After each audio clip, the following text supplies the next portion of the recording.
देखिए, आज जो सबसे प्रमुख टॉपिक है कि भारत और उसका लोकतंत्र। सबसे पहले हमें जानना है कि मध्य प्रदेश में 1891 में जन्म लेने वाला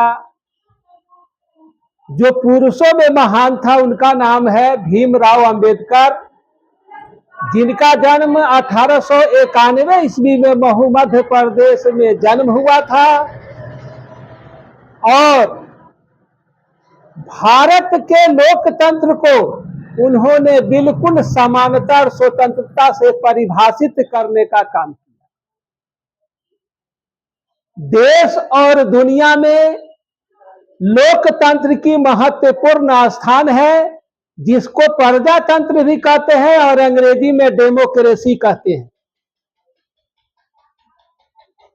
डॉक्टर भीमराव अंबेडकर ने, जो भारत के संविधान के रचयिता थे, उन्होंने भारत के संविधान में 300 अनुच्छेद को बनाया और पहले 8 अनुसूची थी, वर्तमान में अब 12 अनुसूची है, जिसी के अंतर्गत हमारे देश का कानून चलता है और उसी के अंतर्गत हम सभी लोगों को जीने का हक और अधिकार है। लेकिन एक बात जरूर याद रखनी चाहिए कि भारत और उसका लोकतंत्र में समानता भी बताया, स्वतंत्रता भी बताया, जो फंडामेंटल राइट्स के अंतर्गत आता है। ये फंडामेंटल राइट्स को हम मौलिक अधिकार कहते हैं, जो 6 क्षेत्रों में बटा हुआ रहता है, जिसमें समानता का अधिकार, स्वतंत्रता का अधिकार, धर्मनिरपेक्षता का अधिकार, शोषण का अधिकार, शोषण के विरुद्ध अधिकार। लेकिन उसके हिसाब से संविधान में अंबेडकर जी ने इसकी रचना की है, लेकिन वर्तमान परिस्थिति में शीर्ष कुर्सी पर बैठे हुए लोग उसको सही और सुचारू रूप से इंप्लीमेंट नहीं कराते। जैसे ही भारतीय संविधान में स्वतंत्रता, समानता, धर्मनिरपेक्षता की बात आती है कि सबों के साथ समान न्याय करना चाहिए, सबों के साथ समानता और स्वतंत्रता होनी चाहिए, लेकिन भारत के लोकतंत्र में जात के ऊपर समानता और स्वतंत्रता है और धर्म के ऊपर स्वतंत्रता और समानता है। किसी विद्वान ने खूब कहा है कि 3C depend on the politics and should be out of the 3C due to depend on the religion. आप समझ सकते हैं कि 3C depend on the politics का मतलब हुआ कि 3C से भारत की राजनीतिक निर्भर करती है। ये 3C होता है, एक C से कास्ट, दूसरे से क्रिमिनल और तीसरे से कैश। यानी कहने का तात्पर्य यह है कि जो कास्ट माने जिसकी जाति की बहुलता होगी, जाति की दबंगता होगी, वो सही और सुचारू रूप से भारत में राजनीतिक सियासत करेगा। और कास्ट के बाद क्रिमिनल आता है, यानी जो अपराधी प्रवृत्ति के लोग होते हैं, वो सही और सुचारू रूप से राजनीति करते हैं वर्तमान परिस्थिति में।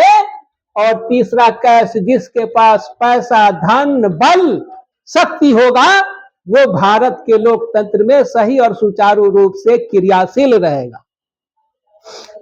लेकिन दोस्तों, यहां लोकतंत्र की बात है। लोकतंत्र, जो भारत जो है लोकतंत्र की जननी है, और जिस जिला में हम विराजमान है, जिसका नाम है वैशाली जिला, जो भगवान बुद्ध की कर्म धरती और भगवान महावीर की जन्म धरती है। वैशाली में जो राजा विशाल जहां रहते थे, और वही लोकतंत्र की जननी है। लेकिन विभिन्न प्रकार के विद्वानों ने लोकतंत्र की अलग अलग परिभाषा दी है, लेकिन सबसे सटीक परिभाषा जो दी है उसका नाम है अमेरिकन राष्ट्रपति अब्राहम लिंकन। उन्होंने कहा कि democracy is the government of people for the people and by the people, अर्थात लोकतंत्र जनता की सरकार है, जनता के द्वारा बनाई गई सरकार है और जनता के लिए सरकार है। लेकिन आज वर्तमान परिस्थितियों में शीर्ष कुर्सी पर बैठे हुए लोग जात और धर्म के ऊपर सियासत करते हैं, लेकिन हमारे भारत का संविधान जो उन्हीं के अंदर घूमता रहता है। भारत में शासन व्यवस्था को चलाने के लिए 3 प्रकार के अंग होते हैं, कार्यपालिका, न्यायपालिका और व्यवस्थापिका।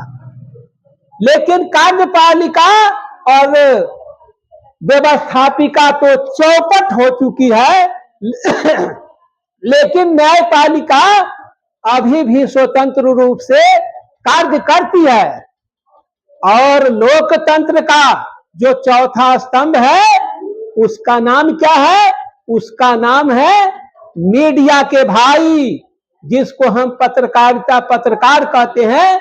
लेकिन वो भी 2-4 पैसे लेकर, करोड़ रुपया लेकर बड़े बड़े नेताओं के जो है पक्ष में वो लिखा करते हैं, उसके पक्ष में बात लिखते हैं।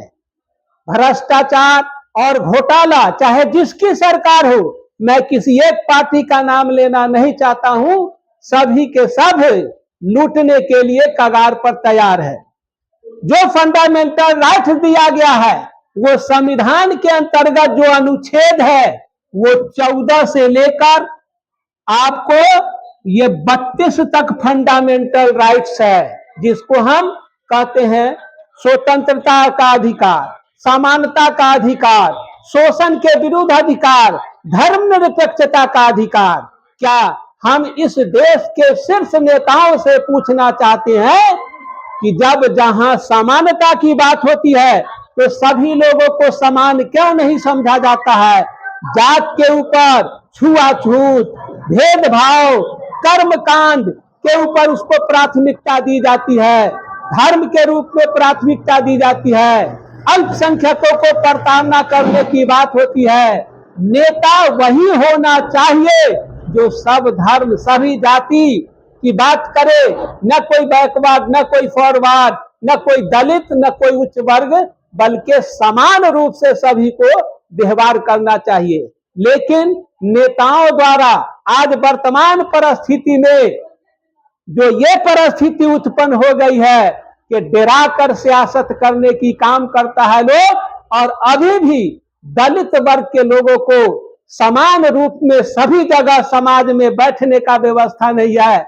आचार विचार व्यवहार उसके साथ अच्छा नहीं किया जा सकता है, कि जो कि हमारा संविधान बताता है कि भारत के लोकतंत्र को अगर स्वस्थ लोकतंत्र बनाना है तो उसमें समानता की बात होनी चाहिए, स्वतंत्रता की बात होनी चाहिए, धर्मनिरपेक्षता की बात होनी चाहिए, शोषण के विरुद्ध अधिकार दिया गया है।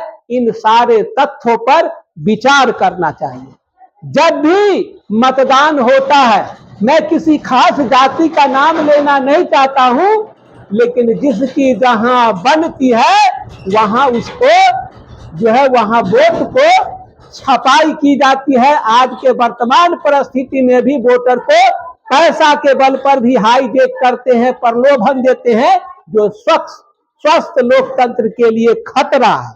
लेकिन आज वर्तमान परिस्थिति में भारत में स्वस्थ जनमत को तैयार करने के लिए हमें जात के ऊपर भी वोट नहीं देना चाहिए। बहुत सारे ऐसे, या लगभग सभी कहिए, सभी धर्म के लोग, जाति के लोग, बिरादरी के लोग जात के ऊपर वोट देता है। इससे स्वस्थ जनमत नहीं तैयार होगा।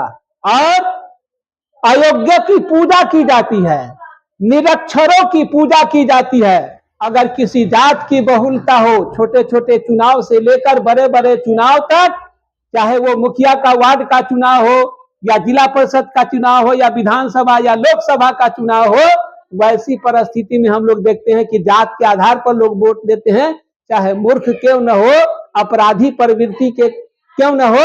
ऐसी बातें नहीं होनी चाहिए, तब जाके हमारे भारत का परिपक्व और स्वस्थ जनमत तैयार होगा।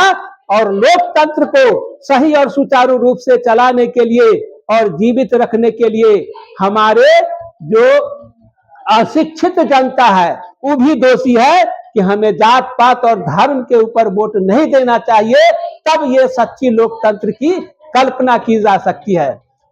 डेमोक्रेसी शब्द का जो शाब्दिक अर्थ है वो ग्रीक भाषा के दो शब्दों के मिलने से बना है, डेमोस और क्रेसिया। डेमोस का अर्थ होता है प्रजा और क्रेसिया का अर्थ होता है शासन। जनता के शासन को हम डेमोक्रेसी या लोकतंत्र या प्रजातंत्र या जमहूरियत कहते हैं। जब परिभाषा इस तरह की है तो फिर यहाँ समानता, स्वतंत्रता, बंधुत्व और भाईचारे को तोड़ने की बात की जाती है। चाहे जो भी पार्टी हो, बहुत सारे लोग इलेक्शन जब जब आता है उस समय जो है धार्मिक उन्माद, जातीय विषमता को फैलाने का काम करता है, सिर्फ अपना पॉलिटिकल कलर देकर वोट को हाईजेक करने के लिए।